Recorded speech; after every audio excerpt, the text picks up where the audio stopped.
जी students, आते हैं lecture number 2 की तरफ। और इस लेक्चर में हमने स्केलर्स और वेक्टर्स को थोड़ा सा और एलेबोरेट करना है।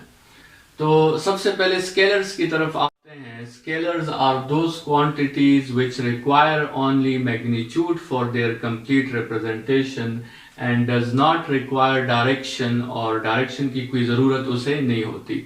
अच्छा, यहाँ पर ये बात जहन में रखें कि डायरेक्शन की जरूरत नहीं होती, इसका ये मतलब नहीं है कि स्केलर क्वांटिटीज की डायरेक्शन नहीं होती।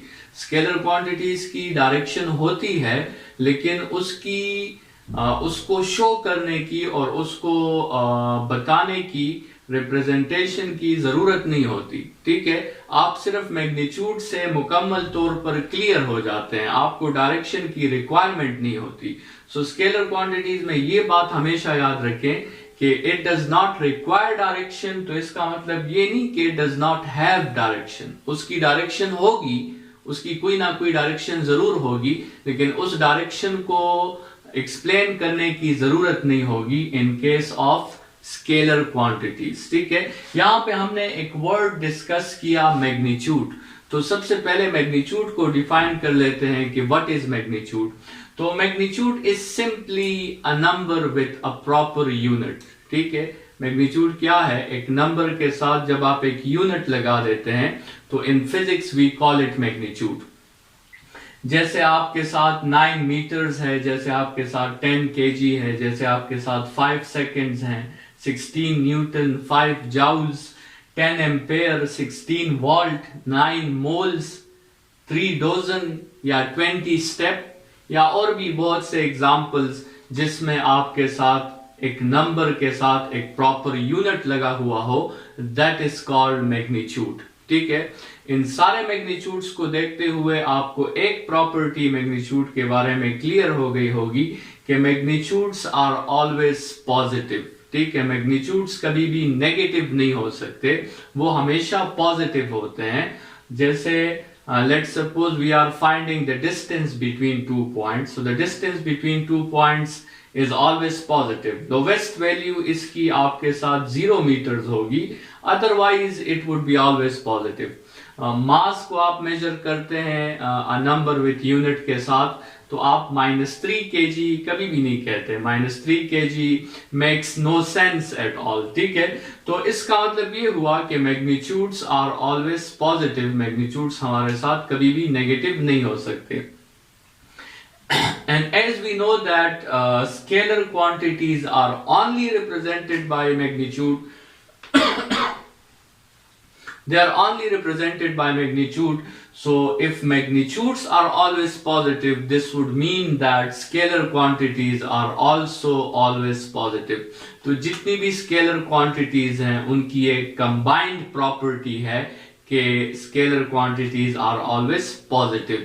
लेकिन इसमें कुछ exceptions हैं, कुछ scalar quantities हैं जो negative भी हो सकती हैं, और इस पे हम आगे फिर इसी चैप्टर में कमिंग लेक्चर्स में एक लेक्चर में हम इस पे डिटेल में बात करेंगे कि वो एक्सेप्शंस कौन से हैं जिसमें स्केलर क्वांटिटीज आपके साथ पॉजिटिव नहीं होती, नेगेटिव होती हैं। ठीक है, तो फिलहाल आप कंसिडर करें कि चूंकि मैग्नीट्यूड हमेशा पॉजिटिव है, so therefore the combined property of all the scalar quantities is that scalar quantities are always positive. ठीक है, with some exceptions which we will discuss further in the coming lectures. अच्छा, examples of scalars आपके साथ क्या क्या है? मास है, length है, टाइम है, स्पीड है, वर्क है, एनर्जी है, पावर है, प्रेशर है। ठीक है, बहुत सी एग्जांपल्स हैं, और चैप्टर 3 में जब हम 1 by 1 फिजिकल क्वांटिटीज डिस्कस करेंगे तो वहां पर हम हर टॉपिक के साथ ये डिस्कस करेंगे कि either it is a scalar quantity और वेक्टर क्वांटिटी। तो आपके साथ काफी ज्यादा एग्जाम्पल्स आ जाएंगे वहां पर स्केलर क्वांटिटीज के भी और वेक्टर क्वांटिटीज के भी। रिप्रेजेंटेशन की तरफ आते हैं। स्केलर क्वांटिटीज को के लिए हम सिर्फ एक ही रिप्रेजेंटेशन यूज करते हैं, that is called symbolic representation या न्यूमेरिकल रिप्रेजेंटेशन, जिसमें हम स्केलर क्वांटिटीज को रिप्रेजेंट करने के लिए सिंपल एक स्टेटमेंट लिख लेते हैं। स्केलर क्वांटिटीज के लिए जो सिंबल्स हम यूज करते हैं, या हम कैपिटल अल्फाबेट्स यूज कर सकते हैं या लोअर केस अल्फाबेट्स यूज कर सकते हैं। लेकिन जो बात जरूरी है किसी भी स्केलर क्वांटिटी को रिप्रेजेंट करने के लिए वो ये है कि आपने उसका मैग्नीट्यूड शो करना है। जो भी स्केलर क्वांटिटी आप रिप्रेजेंट करेंगे आपने उसका नंबर और साथ में यूनिट दोनों आपने शो करने हैं। तो आगे से आप देख सकते हैं स्टूडेंट्स के इस हर रिप्रेजेंटेशन में हमने जो की है इसमें आपको मैग्नीट्यूड कंप्लीटली तौर पे क्लियर नजर आ रहा है। आपके हर रिप्रेजेंटेशन में आपके साथ एक नंबर भी मौजूद है और उसके साथ एक यूनिट भी आपको नजर आ रहा है। जैसे हमने अभी कहा कि स्केलर्स को रिप्रेजेंट करने के लिए आपने उसका मैग्नीट्यूड कंप्लीटली जो है वो एक्सप्लेन करना है। और मैग्नीट्यूड में हमारे साथ दो आइटम्स होते हैं, a number with a proper unit. ठीक है, यहां हमने मास रिप्रेजेंट किया है। मास के लिए हमने सिंबल m यूज किया है, m is equal to 10 kg। फिर हमने स्पीड रिप्रेजेंट की है, v is equal to 5 metres पर सेकेंड। फिर हमने प्रेशर रिप्रेजेंट किया है कैपिटल P से, pressure is equal to 15 pascal. और फिर हमने वर्क रिप्रेजेंट किया है कैपिटल W से, work is equal to 10 joules. इस मैग्नीट्यूड के रिप्रेजेंटेशन के डोमेन में अगर आपके अक्सर प्रॉब्लम्स में आता है कि लेट्स सपोज आपसे कहा जाता है कि the speed of a body is 0, ठीक है, तो जब भी आप गिवन डेटा लिखते हैं तो आपने ये नहीं लिखना सिर्फ कि द स्पीड इज 0। ठीक है, ये स्टेटमेंट अगर आप सिर्फ मेंशन करेंगे तो ये गलत कंसिडर की जाएगी, क्योंकि आपने इस न्यूमेरिकल रिप्रेजेंटेशन में मैग्नीट्यूड को कंप्लीटली क्लियर करना है। आपने सिर्फ नंबर नहीं लिखना, आपने इसके साथ यूनिट भी मेंशन करनी है। So this is now the complete representation of a zero speed. ठीक है, अगर आप सिर्फ v इज इक्वल टू 0 लिखते हैं so this means that speed वो स्केलर क्वांटिटी नहीं है, क्योंकि आपने मैग्नीट्यूड को शो ही नहीं किया, आपने सिर्फ एक नंबर को शो किया है। और एक नंबर स्केलर क्वांटिटी नहीं होती, स्केलर क्वांटिटी में नंबर होता है और नंबर के साथ यूनिट होता है। इसी तरह अगर आपसे कहा जाए कि वर्क इज 0 तो आपने W is equal to 0 joules लिखना है, साथ में आपने यूनिट को भी जो है वो स्पेसिफाई करना है। ठीक है, इस डोमेन में आप जो है जब भी कोई क्वांटिटी 0 होगी आप सिर्फ 0 नहीं लिखेंगे, आप उसके साथ उस क्वांटिटी का जो स्पेसिफिक यूनिट है जिसमें वो मेजर हुई है आपने वो यूनिट भी साथ में मेंशन करना है। आते हैं वेक्टर्स की तरफ। वेक्टर्स वो क्वांटिटीज हैं जो आपके साथ मैग्नीट्यूड भी रिक्वायर करते हैं और डायरेक्शन भी रिक्वायर करते हैं।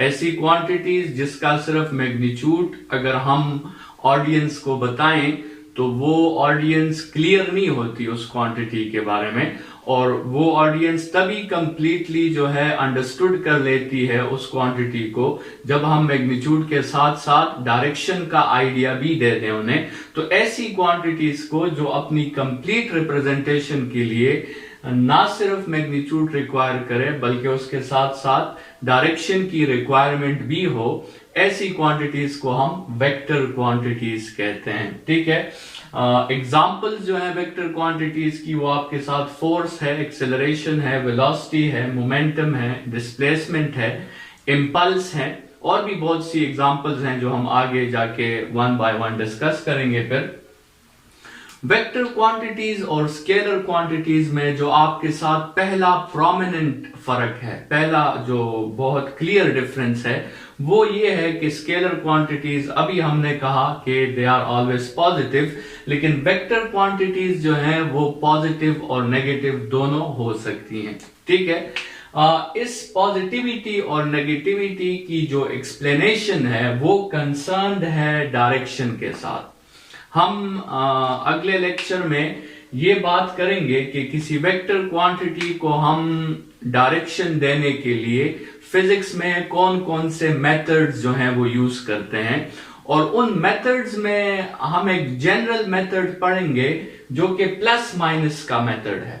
ठीक है, और हम किसी वेक्टर को डायरेक्शन देने के लिए प्लस या माइनस का साइन यूज करेंगे, और वो जो कन्वेंशन है हमारे साथ उस मेथड में वो ये है कि प्लस का मतलब होगा सेम डायरेक्शन और माइनस का मतलब होगा ऑपोजिट डायरेक्शन। ठीक है, सो अगर एक वेक्टर के साथ प्लस का साइन लगा हुआ है, so we will consider that the direction of that vector is same.